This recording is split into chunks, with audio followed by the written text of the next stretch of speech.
Shot নিচ্ছে কুতুবপুর একাদশের খেলোয়াড়, শট নিলেন এবং গোল।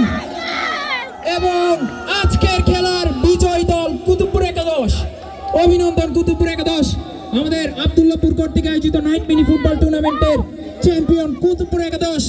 রানার্স আপ দল হলো 7 স্টার একাদশ। অভিনন্দন কুতুবপুর একাদশ। মাধ্যমে নিজেদের ভাগ্য ছুঁয়ে নিল।